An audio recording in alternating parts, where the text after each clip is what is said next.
Buenos días, compañeros. El día de hoy el equipo 1, conformado por su servidora Jania Vilés, Dayana Diener, Jimena Goden y Amanda Cumul, les hablaremos acerca de la lectura de Becker, Trucos del Oficio, específicamente del capítulo 2, Imaginario, de la materia de diseño de la investigación en comunicación. El índice temático está conformado por el autor, la idea central del texto, los conceptos relevantes y sus descripciones y nuestras conclusiones. El autor es Howard Saul Becker, nacido en Chicago, Illinois, el 18 de abril de 1928. Estudió sociología en la universidad de su ciudad natal, donde se doctoró en 1951 y adquirió las formas empíricas de la Escuela de Chicago.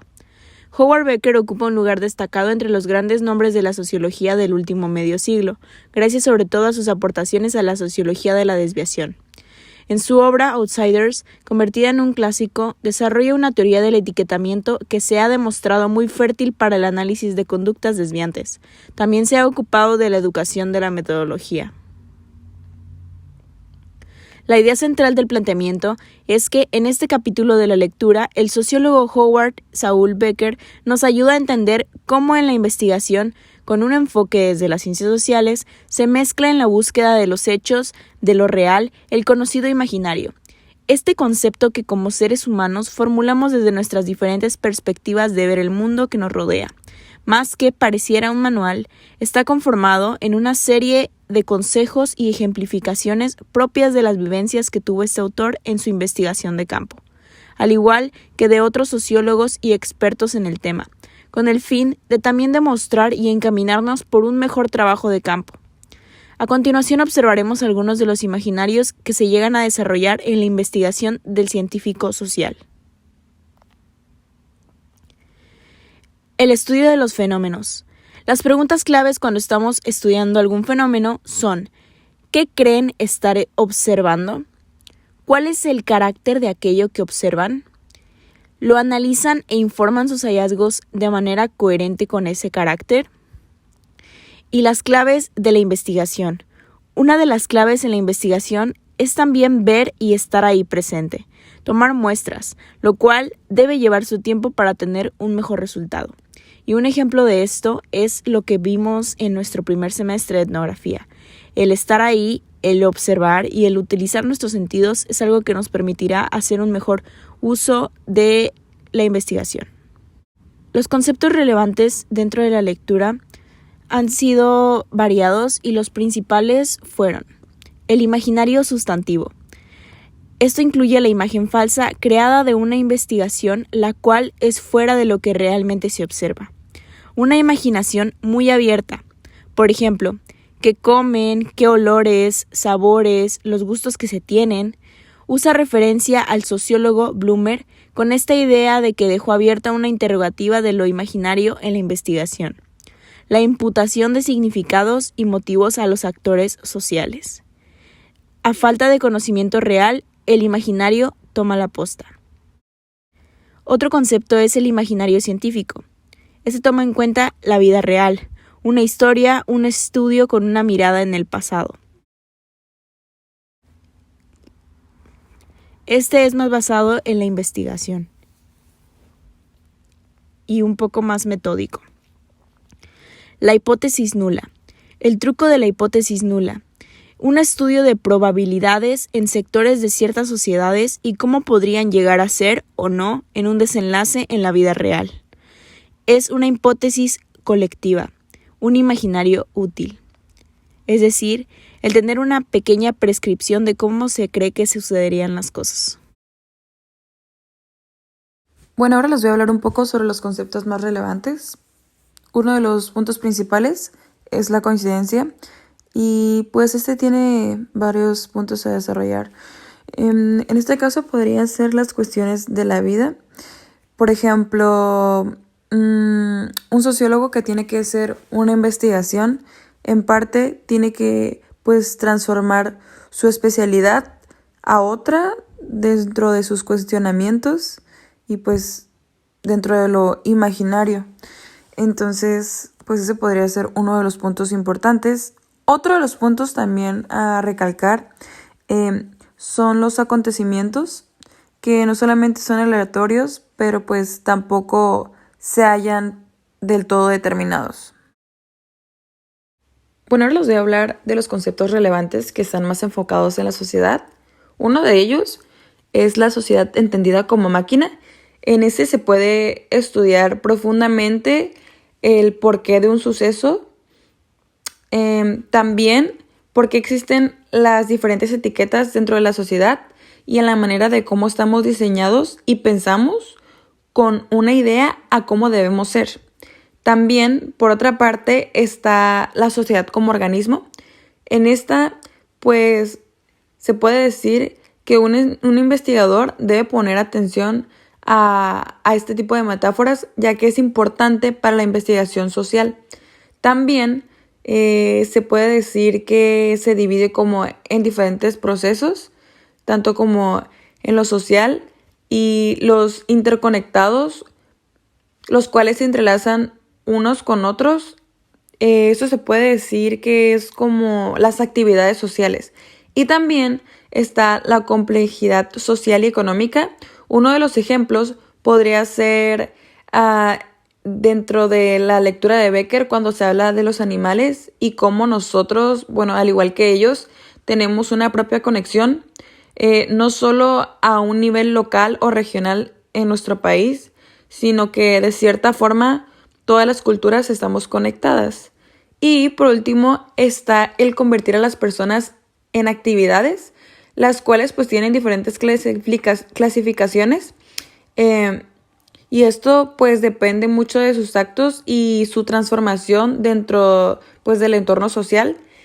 También es muy importante el poder identificar que no todos respondemos a los mismos efectos o los tenemos.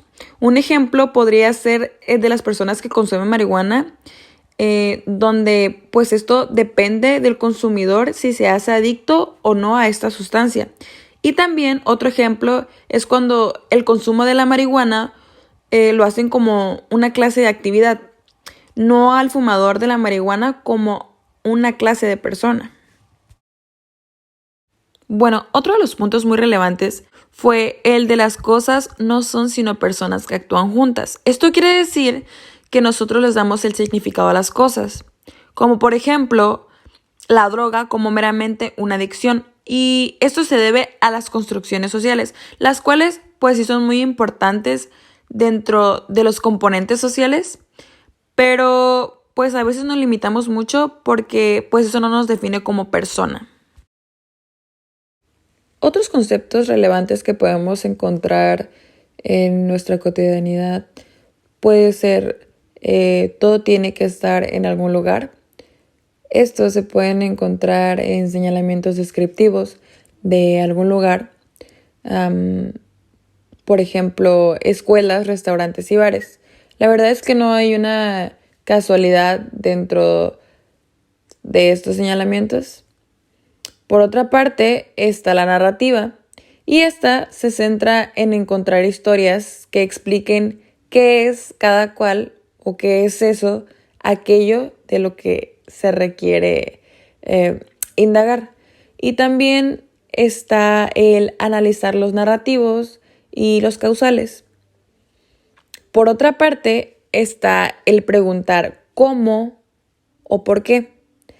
El cómo es mejor en una investigación de campo, como en una entrevista, ya que esta pues permite a los entrevistadores sentirse libres y en confianza al contar sus historias.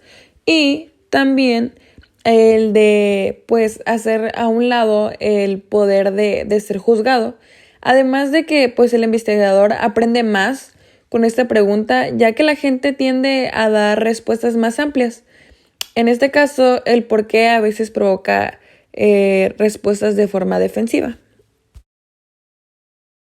También otro punto muy importante dentro de estos conceptos relevantes puede ser el proceso, y pues el proceso más que nada se encarga de hacer la búsqueda de los acontecimientos dentro de la historia. En este caso, como dice aquí, la descripción en términos conceptuales de los procesos son los que conducen a los acontecimientos. Por otra parte, tenemos a las causas, Y pues la causa es la reacción de algún suceso, algo que no sucede por casualidad.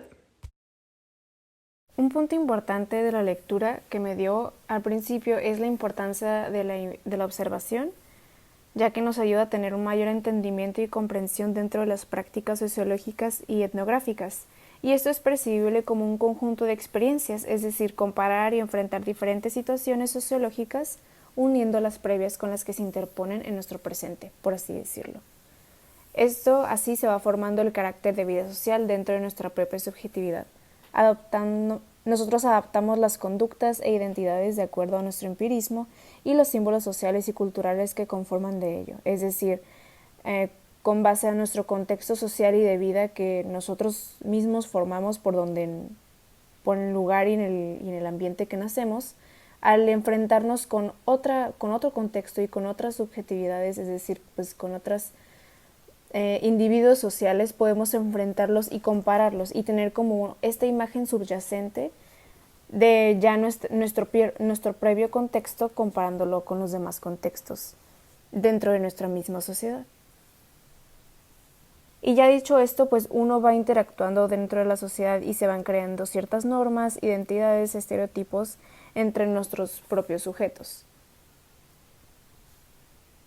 Y esto es conocido como lo que son los círculos sociales, las clases sociales, códigos de lenguaje sociales, que la mayoría en sí son coloquiales, pero estos se van formando por este carácter social y esta unidad entre sujetos, que con el tiempo pues uno se va adaptando y va comprendiendo lo que así es como se comunica la comunidad.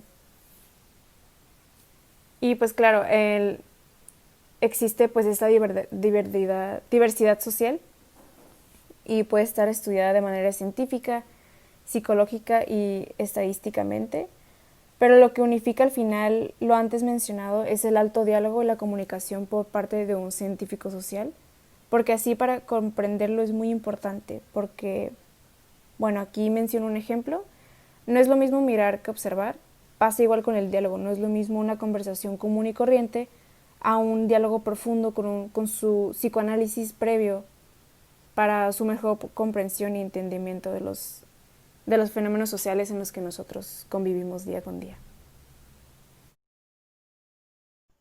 Lo que pude entender en este capítulo de la lectura Trucos de Oficio, el segundo capítulo del imaginario, es cómo el sociólogo Howard S. Baker trata de explicarnos la investigación, sobre todo basada principalmente desde el estudio de las ciencias sociales y cómo nosotros, o bien estudiosos en el tema, a través de su percepción del mundo, crean imágenes. Imágenes que están pegadas a la subjetividad de nosotros como sujetos y que muchas veces esto afecta al análisis crítico de una investigación, pues pueda o no existir estas como teorizaciones a partir ya de un estudio mediamente recabado por el científico social. El hecho es que estaría casi pues como adivinando, ¿no? Si lo que piense es real o no. Por ejemplo, puede que antes de ir físicamente al campo de investigación recabe datos de como visten, sus costumbres, su gastronomía, su lenguaje, pero de alguna forma, inconsciente o no, se estará haciendo ideas de cómo son estos aspectos, pese a que todavía no los ve en persona, ¿no? Pero su conocimiento irreal ya se sustenta de lo que leyó e investigó.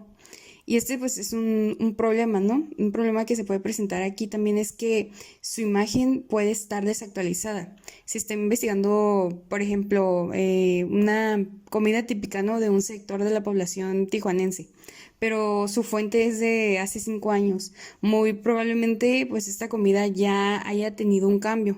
A lo mejor no completamente, pero sí ya no debe ser la misma. Sin embargo, el científico piensa que esto es tal y como lo observó en su investigación. Ya tiene una construcción del platillo, del color y hasta tal vez del olor que tenga, ¿no? Ya realizó una construcción imaginaria, sustantiva, estereotipada y que determinará la dirección de su investigación.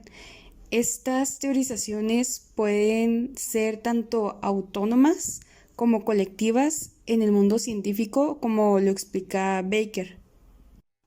Lo imaginario abarca más aspectos en la investigación de los que a veces podemos pensar.